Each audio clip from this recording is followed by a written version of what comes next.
Olá! Iniciamos o segundo bimestre. Aula de Ciências, professora Tereza Cristina, 7º ano. Esse bimestre agora, nós vamos fazer as atividades, basear o nosso conteúdo totalmente naquela apostila, naquele livro, né, que tem a capa branca escrito em azul. Espero que vocês já tenham pego esse material na escola para que a gente dê continuidade.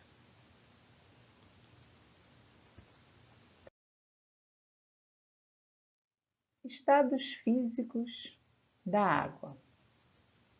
É esse o conteúdo que a gente vai trabalhar agora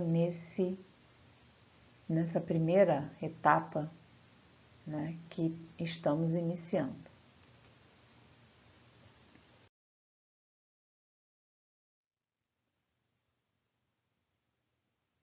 A matéria, ela é formada de pequenas partículas chamadas de átomos, que se agrupam e formam moléculas, correspondendo a tudo aquilo que possui massa e que ocupa determinado lugar no espaço.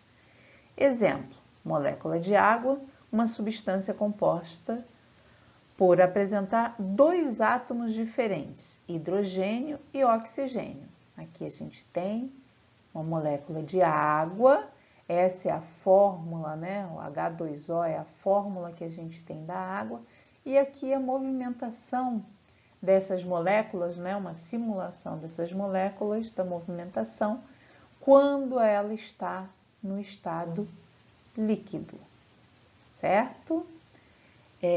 Temos aqui um modelo, né, dessa movimentação das moléculas que acaba acontecendo, uma animação.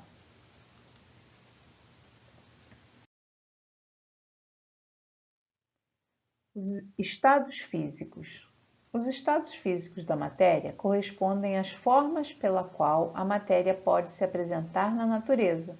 Encontramos sólido, o líquido e o gasoso. Plasma e condensado de Bose-Einstein a gente não vai ver agora. Isso é quando vocês estiverem lá na faculdade fazendo alguma atividade ligada à física ou biologia mais para frente.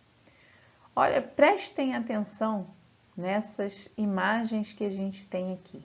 Isso aqui, como eu falei anteriormente, é o comportamento que as moléculas, no caso da água, vão ter em cada um dos estados físicos.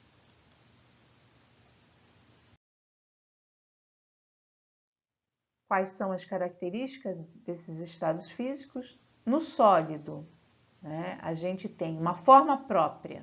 O exemplo aqui é até uma pepita de ouro, né? Não sofre compressão, ou seja, não tem como ser apertado, né?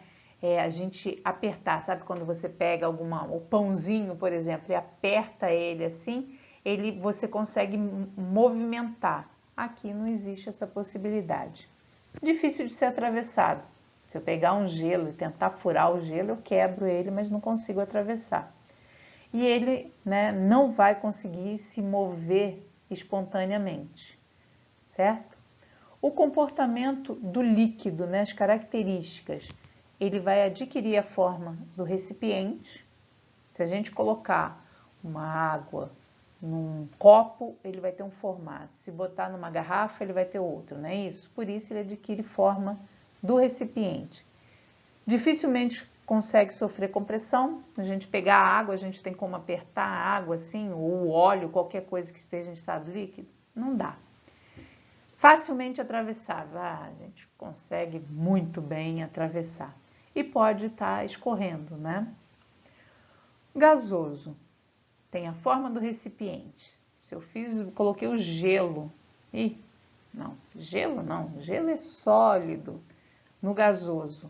Se eu pegar um balão para poder encher e ele tiver o formato de um coração, ele vai ter o formato de um coração. Se for um balão redondo, vai ser redondo. Né? Se ele tiver, como aparece aqui, fervendo uma água em algum lugar e esse vapor saindo, ele vai ocupar o ambiente que a gente está. Sofre compressão e expansão facilmente. Compressão, como eu já expliquei, é você estar apertando.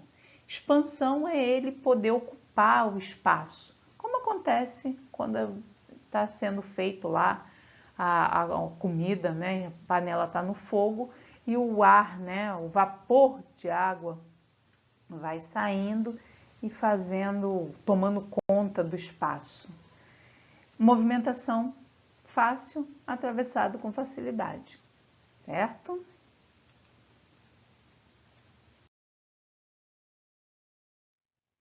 Aqui temos o comportamento das moléculas. No sólido, ela vai estar agrupada de forma a manter aquelas características que a gente viu anteriormente. No líquido, elas já estão um pouquinho mais afastadas, mesmo assim próximas. Em compensação, no gasoso, a gente vai ter essas moléculas bastante separadas umas das outras.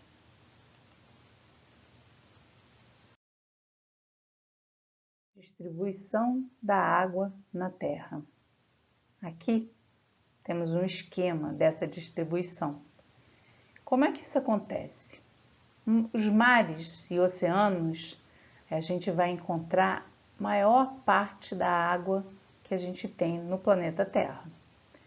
Posterior a isso, a gente tem a água doce, que é composta por esses elementos que a gente tem aqui, né?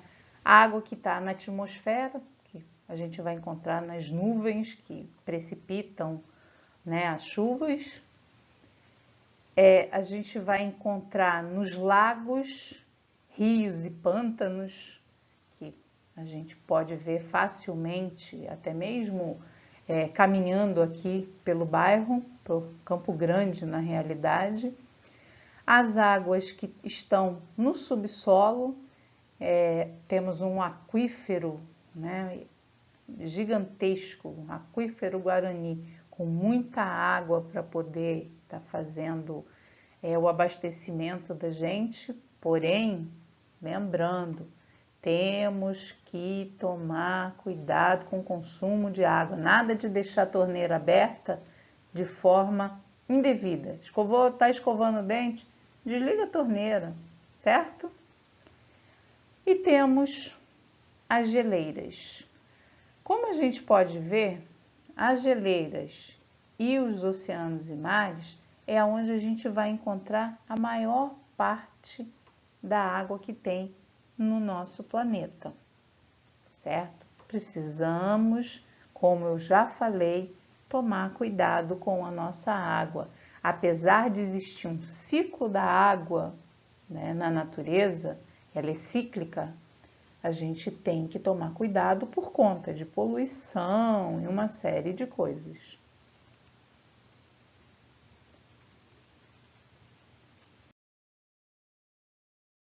Essa foi a nossa aula desse primeira atividade desse segundo bimestre.